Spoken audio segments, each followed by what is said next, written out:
Good day and welcome to Big Bad Tech. I'm your instructor Jim Pytel. Today's topic of discussion is switches as applied to electrically controlled systems. Our objective today is to review important switch terminology and introduce and examine several different types of switches, as well as discuss the concept of switches held in their activated state in the deenergized start state of an electrically controlled system. This lecture is intended to be a continuation of the Switches and Series Circuits lecture all the way back in the Basic Electronics 1 DC Circuit Analysis playlist. If you haven't watched this lecture yet, or perhaps only dimly recall its contents, by all means take the time to do so now. This lecture's purpose is to review and expand upon this basic content and apply this material to electrically controlled systems. Recall that a switch is a simple electromechanical device that serves as the principal digital input to an electrically controlled system. A switch can be closed or open, and never a little bit of both or halfway in between. Switches can only be placed in one of two mutually exclusive binary states, opened or closed. A normally open pressure switch, for example, changes to the closed state when pressure exceeds a certain preset value. Sensors, in contrast, are analog in nature, in that their electrical output is infinitely variant within a given range and varies in proportion to the measured quantity. A pressure sensor, sometimes called a pressure transducer, will output more voltage or more current as pressure increases. Later lectures at the Big Bad Tech channel will discuss sensors in greater detail. Recall that over the course of the Basic Electronics 1 DC Circuit Analysis playlist, I spared no effort in expounding upon the observed electrical characteristics of open and closed switches. An ideal open switch, idealized as an infinite resistance, will not allow current to flow. Depending upon its position in a circuit, an open switch will have a voltage drop across it. In contrast, an ideal closed switch is idealized as a 0 ohm resistor, which will allow current to flow. Being idealized as a 0 ohm resistor, this closed switch should have no voltage drop across its two terminals. Although in practice, a real closed switch does present a measurably small amount of resistance and therefore might experience a tiny voltage drop, especially when carrying large amounts of current. If these facts do come as a surprise to you, or if you are even the slightest bit confused, I am asking you reconsider your intentions about the Electrically Controlled Systems playlist because you are fundamentally unprepared to discuss its contents. Again, the Electrically Controlled Systems playlist is based upon your successful completion of all other previous prerequisites, and you cannot proceed without an intrinsic understanding of basic electrical properties like Ohm's law, Kirchhoff's voltage law, Kirchhoff's current law, basic series and basic parallel circuit properties, and the expected and observed electrical properties of open and closed switches. This being said, I'd like to perform a quick review of the common terminology used to characterize switches before I hit you with a bunch of confusing schematics.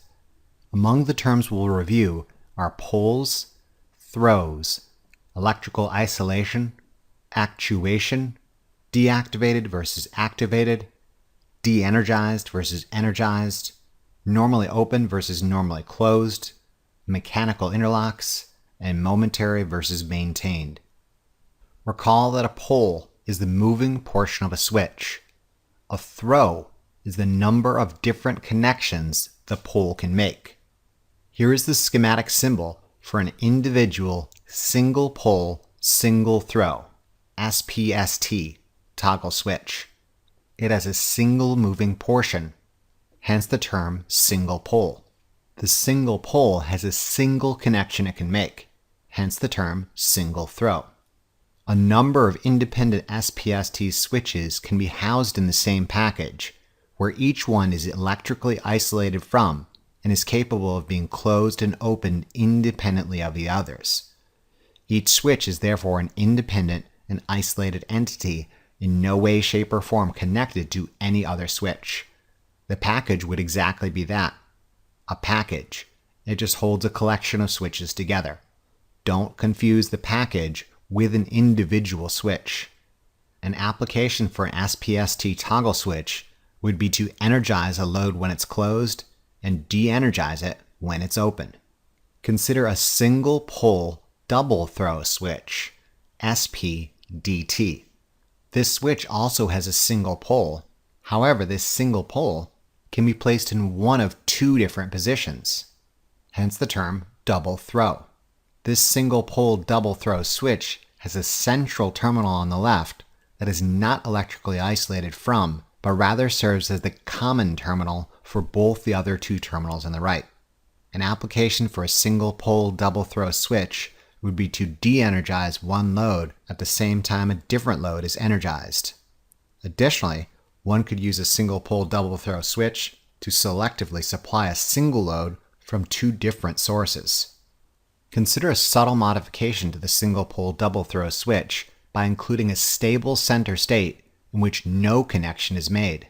This is now a single pole triple throw switch, sometimes called an SP3T-CO, where CO stands for center off. There is still a single pole, however it can make three different connections. Consider a double pole single throw switch. This is like two independent single pole single throw independent switches ganged together, the only difference being that these two poles close or open simultaneously with a single action. Although mechanically linked, that's what the dotted line is supposed to represent, the two terminals of the top switch are still electrically isolated from the two terminals of the bottom switch. The mechanical linkage's only purpose is to close and open both switches simultaneously. There are two poles, hence the term double pole, and each pole can make one connection, hence the term single throw. An application for a double pole single throw switch would be to simultaneously energize two loads. Consider a double pole double throw switch, DP-DT. This is just like two ganged single pole double throw switches mechanically linked with a single action. The top single pole double throw switch is electrically isolated from the bottom switch. However, the terminal on the left is now the common servicing both terminals on the right for the associated switch. The mechanical linkage's only purpose is to transfer contacts simultaneously. There are two poles, hence the term double pole, and each pole can make one of two connections, hence the term double throw. Consider a triple pole single throw switch, 3PST. This is like three independent single pole single throw switches ganged together, the only difference being that these three poles close or open simultaneously with a single action. Although mechanically linked, that's what the dotted line is supposed to represent. Each switch is still electrically isolated from every other switch. The mechanical linkage's only purpose is to close and open all three contacts simultaneously.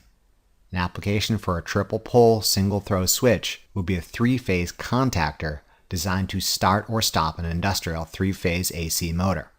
There are three poles, hence the term triple pole, and each pole can make a single connection, hence the term single throw.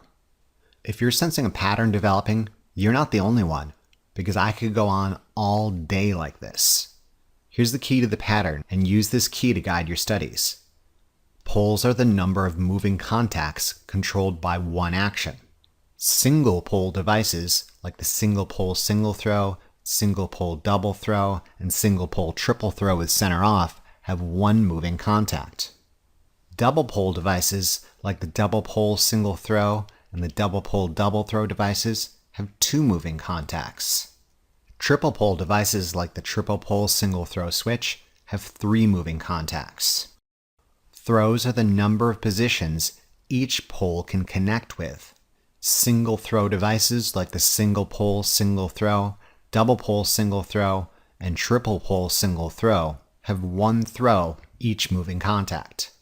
Double throw devices, like the single pole double throw and double pole double throw switch, have two mutually exclusive connections for each pole. Triple throw devices, like the single pole triple throw with center off, have three positions each pole can connect to. Moving on, let's review three important switch characteristics: that of their actuation method, their natural deactivated state, and activation period. Actuation method. This distinction is generally divided between manual and automatic or mechanical means. A manually actuated switch might be a push button, a lever, or a handle, basically something you hit with your hands or maybe your feet if you're sufficiently dexterous.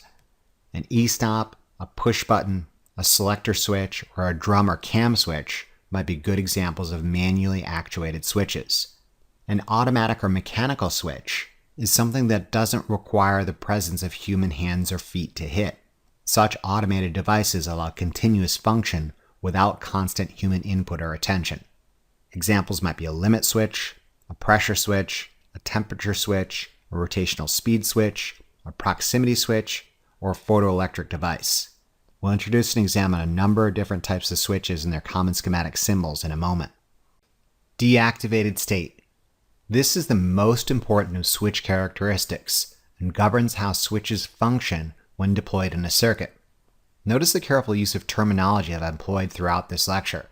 At no time have I said on or off, but rather limited myself to saying closed or open. Let's clarify my careful use of terminology up front and establish some limits and expectations. Making means the act of closing an electrical connection. Breaking means the act of opening an electrical connection. I ordinarily use the term actuation to mean the act of hitting, punching, poking, flicking, twisting, or otherwise diddling or dorking with a switch. An actuated switch can do one of two things. It can make or break a contact, i.e., a switch can close or open. This implies an important fact. The switch, prior to being hit, punched, poked, flicked, twisted, diddled, or dorked with, had a natural deactivated state to begin with.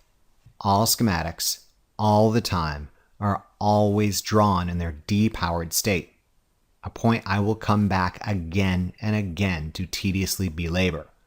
We'll soon discuss switches held in their activated state when the system is depowered. However, for now you must simply understand and differentiate between the two mutually exclusive states of deactivated and activated. People use all sorts of weird terms for these two states. However, in an effort to establish some clarity and consistency, I will always refer to them as deactivated and activated. Switches, by being actuated, can transition from their deactivated state to their activated state and vice versa. An electrical load, in contrast, is de-energized or energized. An electrical load would be a lamp, a coil, a buzzer, or a solenoid, or anything that draws current and is put to some recognizable use. A de-energized electrical load experiences no current flow through it. An energized electrical load does experience current flow through it.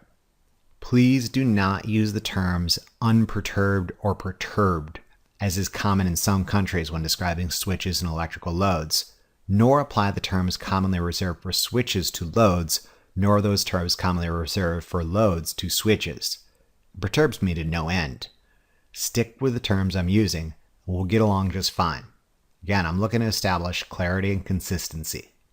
Switches are identified using their natural deactivated state. This brings with it an important distinction. A switch, when in its natural deactivated state, can be in one of two normal positions, closed or open.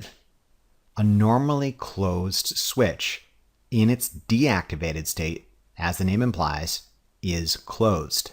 This is its natural deactivated state. When actuated, it transitions to its activated state, that being the opposite of deactivated.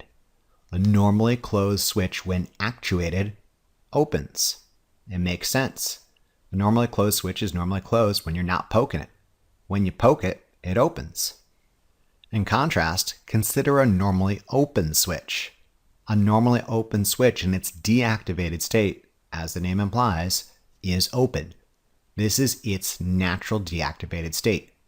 When actuated, it transitions to its activated state, that being the opposite of deactivated. A normally open switch, when actuated, closes. It makes sense. A normally open switch is normally open when you're not poking it. When you poke it, it closes.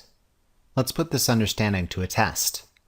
What is the resistance of a normally open switch, often abbreviated NO switch, when it is deactivated? In its deactivated state, it should ideally present infinite resistance because it's open. In its deactivated state, a normally open switch will not allow current flow through it and should have a voltage drop across it depending upon its position in the circuit. What is the resistance of a normally open switch when it is activated? In its activated state, a normally open switch, it should ideally present 0 ohms of resistance because it's been closed. In its activated state, a normally open switch will allow current flow through it and should not have a voltage drop across it. Consider the entirely opposite scenario. What is the resistance of a normally closed, often abbreviated NC, switch when it is deactivated? In its deactivated state, a normally closed switch should ideally present 0 ohms of resistance because it's closed. In its deactivated state, a normally closed switch will allow current flow through it and should have no voltage drop across it. Finally, what is the resistance of a normally closed switch when it is activated? In its activated state, a normally closed switch opens and should ideally present infinite resistance because it's been opened. In its activated state, a normally closed switch will not allow current flow through it, and it should have a voltage drop across it, depending upon its position within the circuit. Notice I'm using a slightly different schematic than the single-pole, single-throw toggle switch we've previously employed. The single-pole, single-throw toggle switch was something known as a single-break switch, in that there is a single point where the single pole breaks or makes its contact with its single throw. This normally open and normally closed switch on the left-hand side are still kind of like SPST switches, because each switch has one moving contact, and it can only be placed in one position.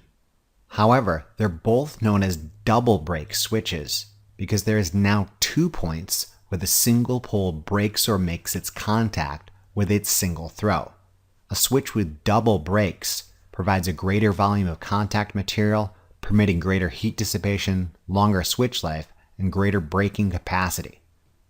Now consider 2 of these types of switches housed in a single package, one being a normally closed switch from terminals 1 to 2, and the other being a normally open switch from terminals 3 to 4.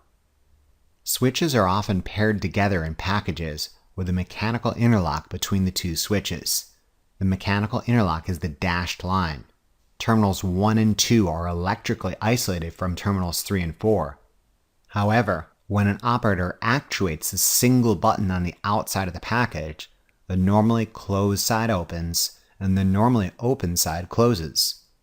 Think of this as 2 electrically isolated, mechanically interlocked switches, both with double break contacts.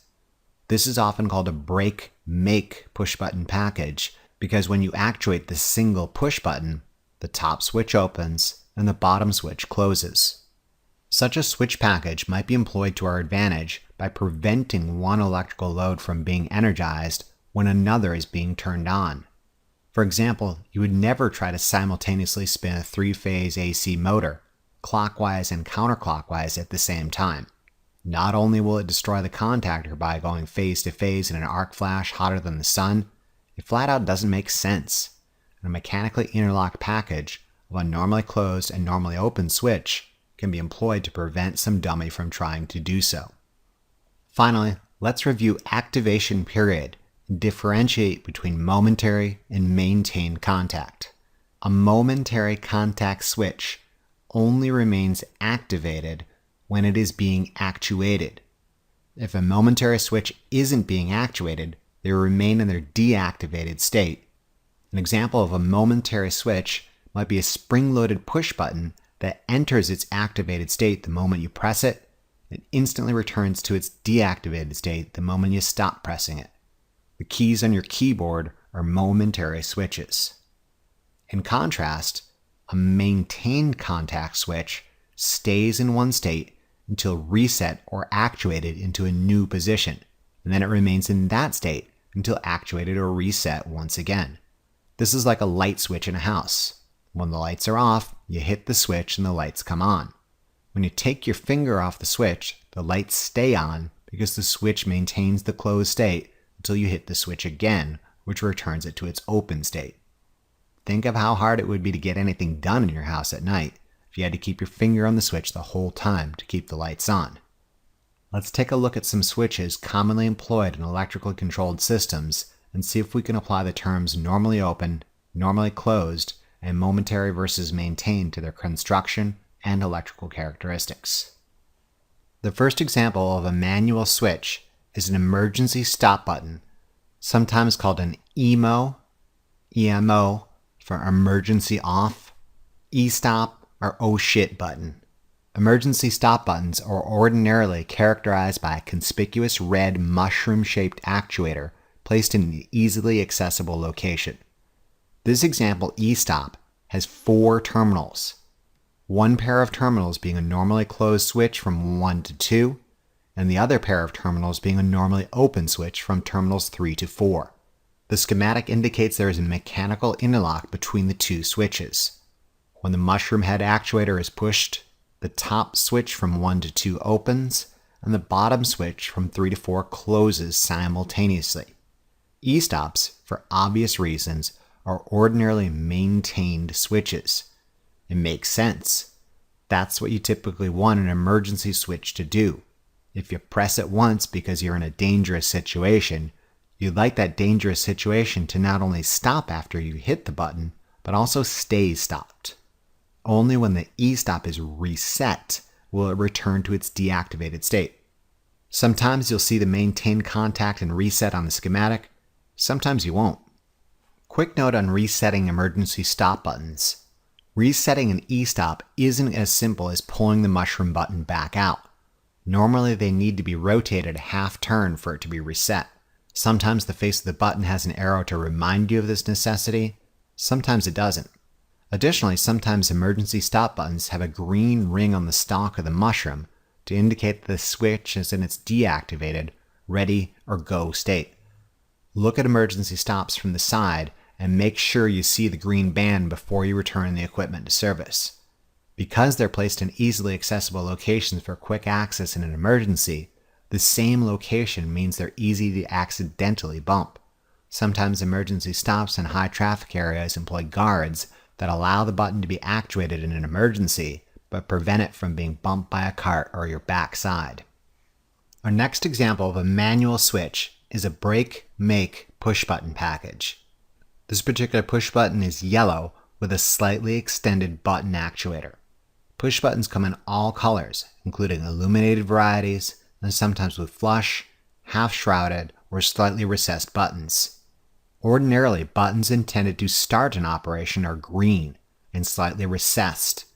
The slightly recessed start button prevents it from being hit accidentally. Ordinarily, buttons intended to stop an operation are red and slightly extended. The slightly extended stop button means it is the button that is most likely accidentally pressed. Notice I said ordinarily.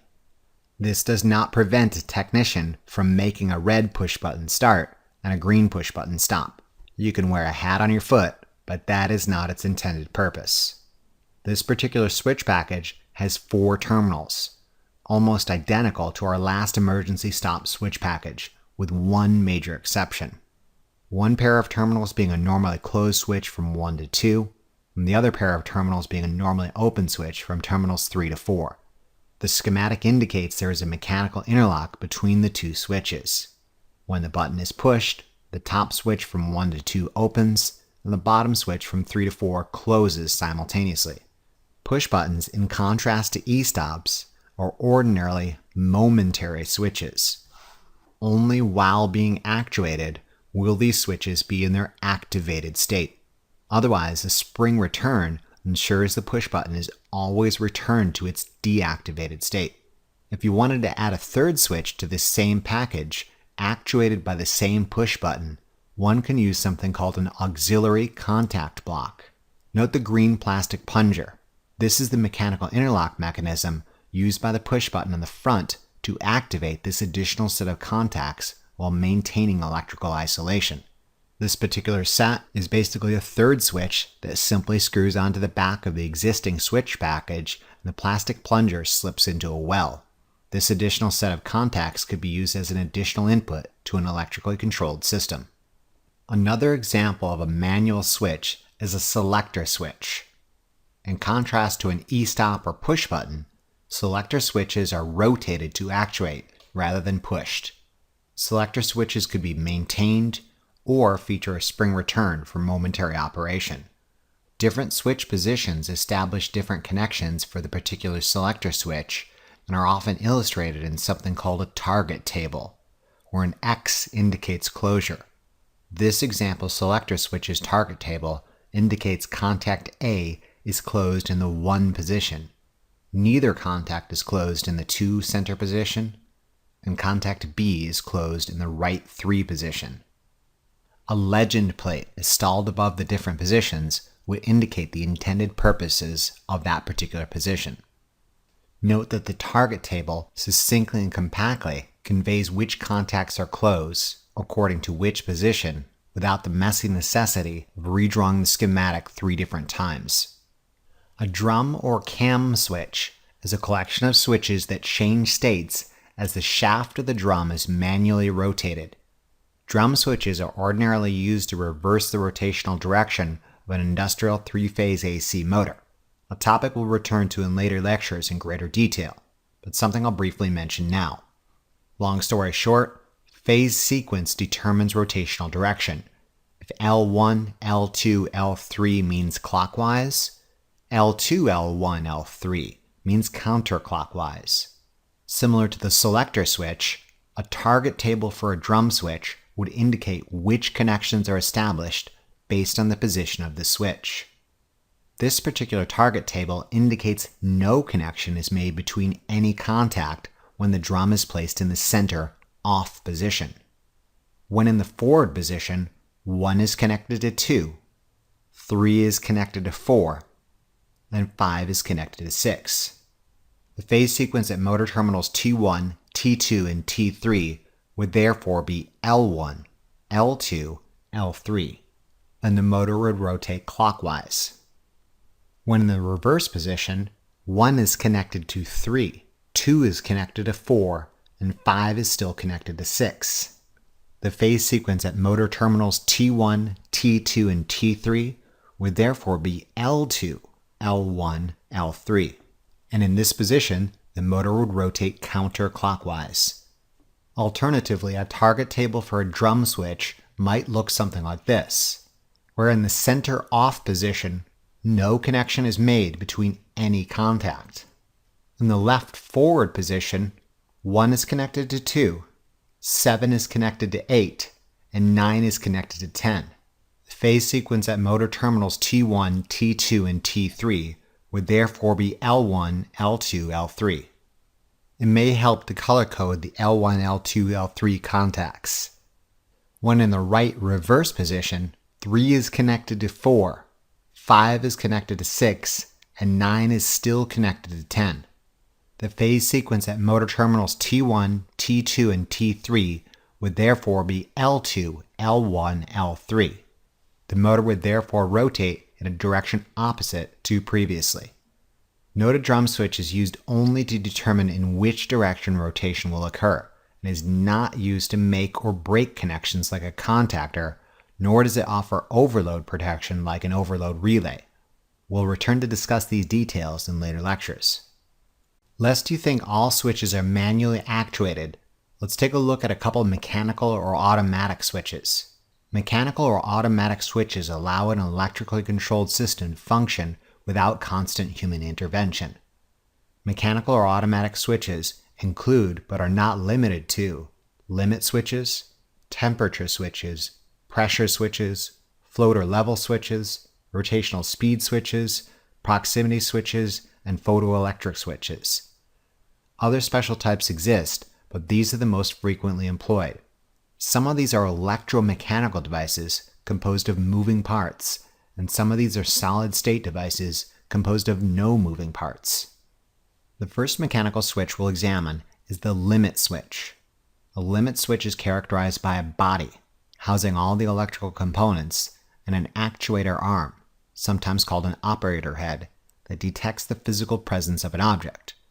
Basically, if something bumps into the arm, the limit switch will be actuated.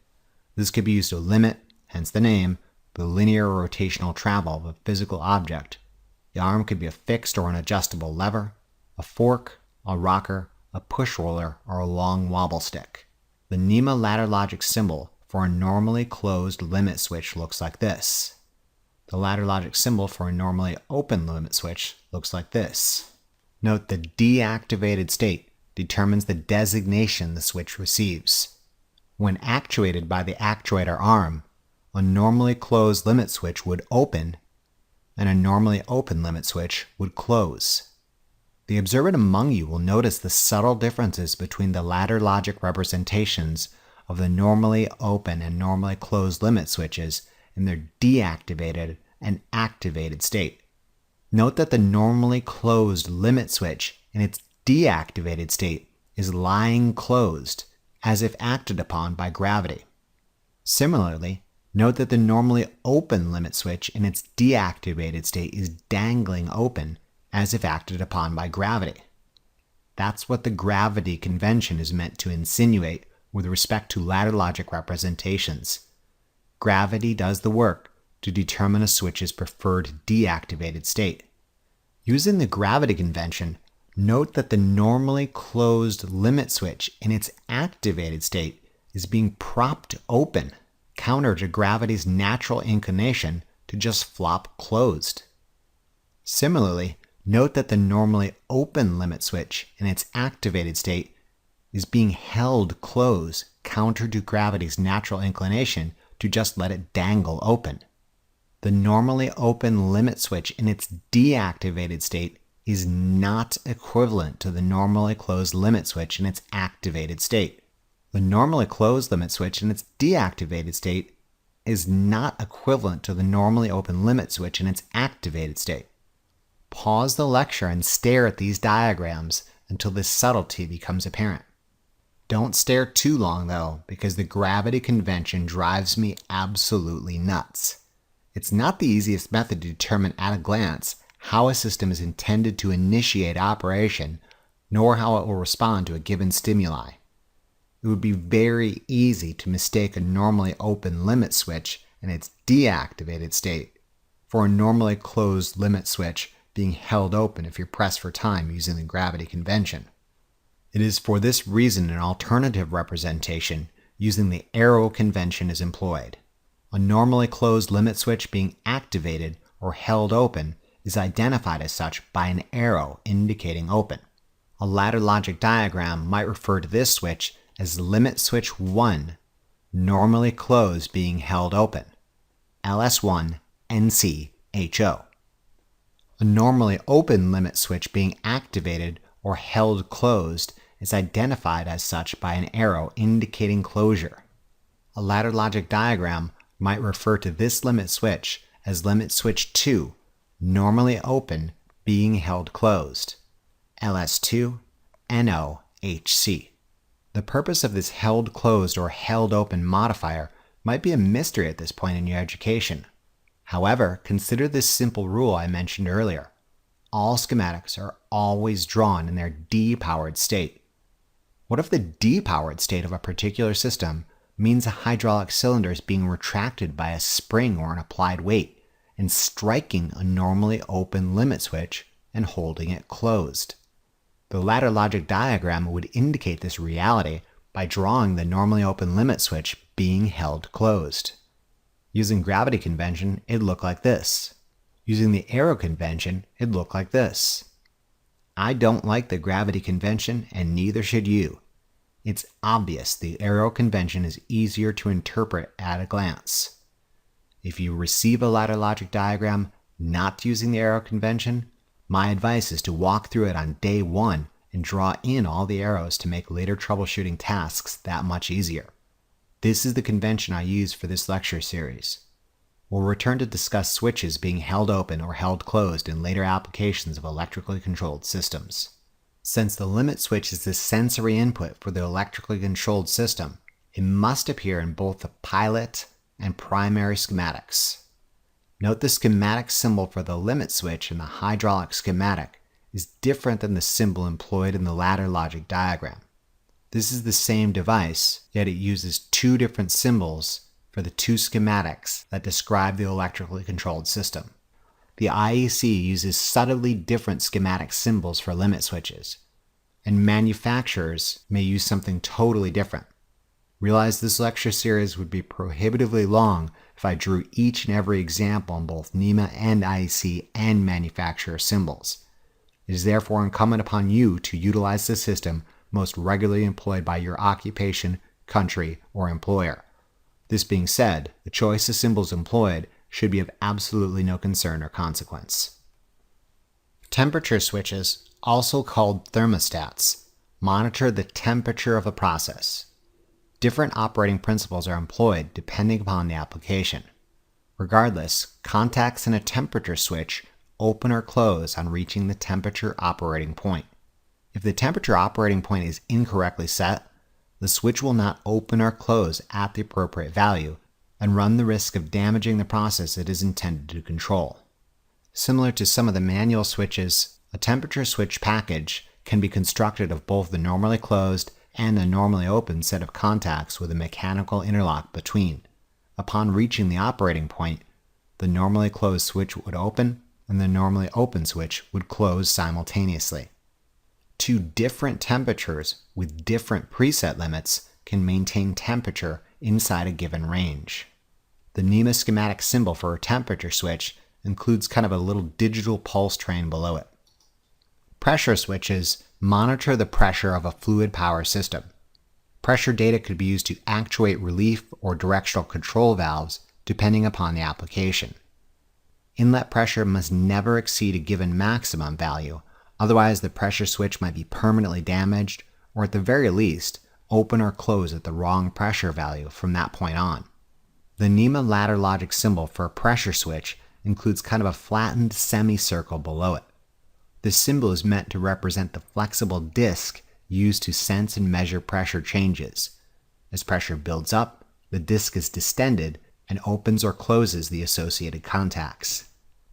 Pressure switches ordinarily actuate at two different pressures, depending if the pressure is positive going or negative going, called the set and reset values, where the differential between set and reset is called span, among other names. This differential is desirable and prevents switch chatter at pressures around the operating point. Consider a normally open pressure switch with a set pressure operating point of let's say 500 psi and a reset pressure of let's say 450 psi. This would mean a span of 50 psi. Sensing rising pressure, this normally open switch would close at this moment and stay actuated despite minute variations in pressure around this region. The span differential prevents switch chatter and often yields better control. Pending construction of the particular pressure switch, sometimes both the set and span values are adjustable. Since a pressure switch interfaces directly with the power aspect of an electrically controlled system, it must appear in both the fluid power schematic and the ladder logic diagram. Note that the fluid power schematic shows the internal electrical connections inside the pressure switch body, as well as a sensing port which interfaces with the fluid power system. Note the two different schematic symbols describe the same device. Float or level switches should look familiar to everyone who's ever fixed a toilet. Float switches monitor the level of liquid in a tank and indicate state of fullness or emptiness. As liquid tilts the float, the associated electromechanical contacts change state. Similar to the temperature switch, two different float switches set at two different physical locations in the same tank can maintain level of liquid inside a tank within a given range. Rotational speed switches, also called plugging or anti-plugging switches, depending upon how they're wired up, are pretty neat devices. A rotational speed switch changes state when the rotational speed of a shaft reaches a certain speed. This could be used to tell when a motor is accelerated close to synchronous speed or if a motor is decelerated to the point where a friction brake could be applied. Additionally, the rotational speed switch can be used to prevent or facilitate the sudden reversal of the rotational direction of a motor, a process called plugging. The ladder logic symbol has a half arc of a rotating circle, cluing you in on its intended purpose. These 5 devices, limit, temperature, pressure, float, and rotational speed switches, are all characterized by an electromechanical nature and that they are composed of moving parts. Solid-state devices, devices composed of no moving parts, can also be thought of as automatic switches. Examples in this category include, but are not limited to, proximity detectors and photoelectric devices. Note I have included the fluid power schematic for those devices that directly interact with the fluid power system. Solid-state proximity switches detect the presence of an object without the necessity of making physical contact with the object, like a limit switch. This could be advantageous in harsh industrial applications. Proximity detectors operate on different principles depending upon the material composition of the object being detected. The 2 most common means are inductive or magnetic proximity detectors and capacitive proximity detectors. Inductive or magnetic proximity detectors use an electromagnetic field, whereas capacitive proximity detectors use an electrostatic field. Inductive or magnetic proximity detectors are commonly used to detect the presence or absence of metallic objects, whereas capacitive proximity detectors can be used to detect the presence or absence of non-metallic objects. Used creatively, a capacitive proximity detector can effectively see through the sides of a tank containing a liquid with a different dielectric constant, thereby indirectly sensing the level of the liquid in the tank without being immersed in it, like a float switch. Similar to the set, reset, and span of a pressure switch, proximity switches have an operating point at which an incoming target is first recognized. The point an outgoing target causes the device to return to its deactivated state is known as the release point. The region of space between the operation and release point is known as the hysteresis zone, similar to span. The hysteresis zone prevents switch shatter for slow-moving targets, vibration, electrical noise, or thermal variations. Proximity detectors are in effect limit switches without moving parts. The schematic symbol pays tribute to the limit switch by enclosing it inside a diamond. The diamond ordinarily means that this is a solid-state device, not an electromechanical one.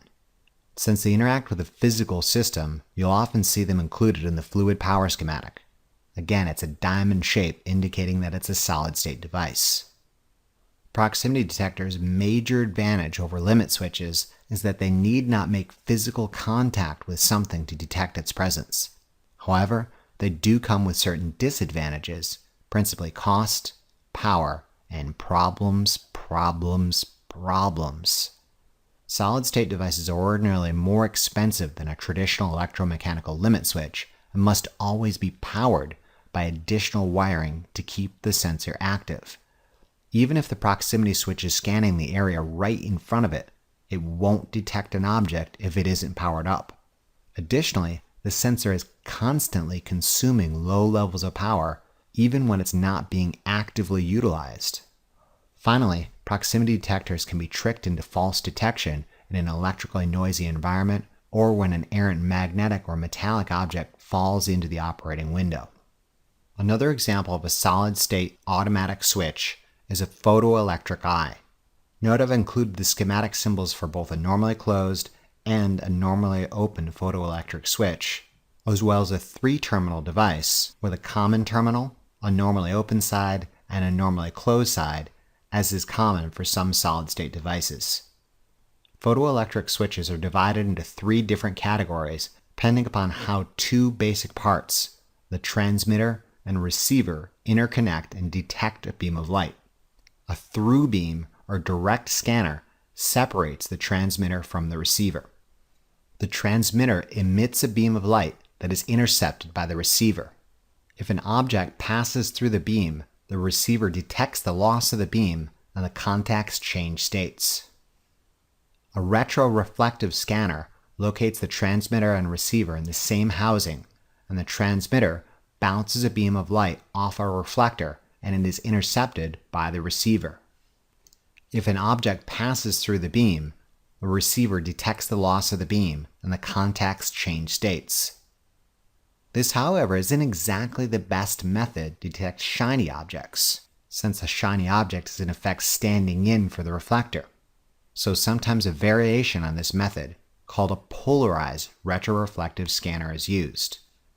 Using this method, the transmitter emits polarized light in one plane only, and a special reflector, often called a corner cube, is used to return this polarized light. If a shiny object enters the path of the beam, it may still reflect light. However, since the reflected light is no longer of the correct polarity, the polarized retroreflective scanner detects its presence and the contacts change states. Finally, diffuse scanning locates the transmitter and receiver in the same housing. It differs from retroreflective scanning in that it makes no use of a reflector and relies on the fact that an object entering the beam will reflect or scatter a measurable quantity of light.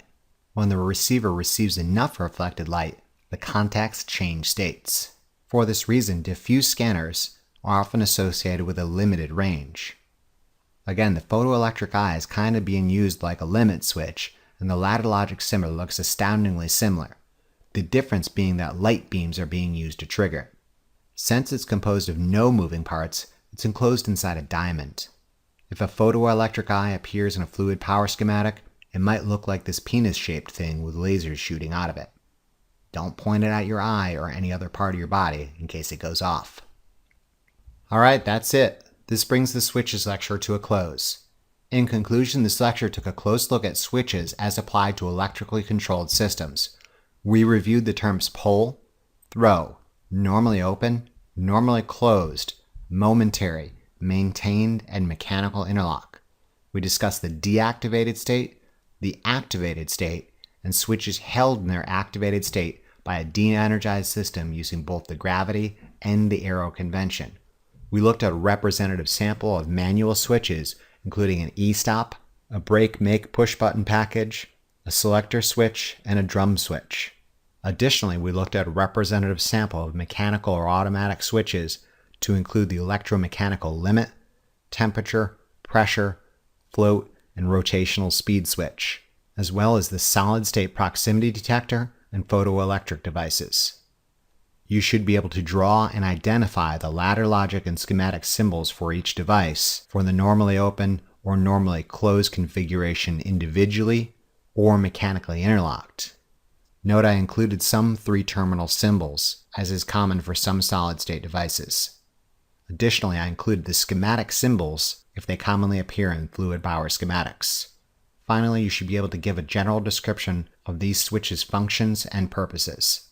Later lectures will feature applications of these switches to direct the proper function of an electrically controlled system. Remember to review these concepts as often as you need to really drive it home. Imagine how well lab will go if you know what you're doing. Thank you very much for your attention and interest, and we'll see you again during the next lecture of our series. Remember to tell your lazy lab partner about this resource, and be sure to check out the Big Bad Tech channel for additional resources and updates.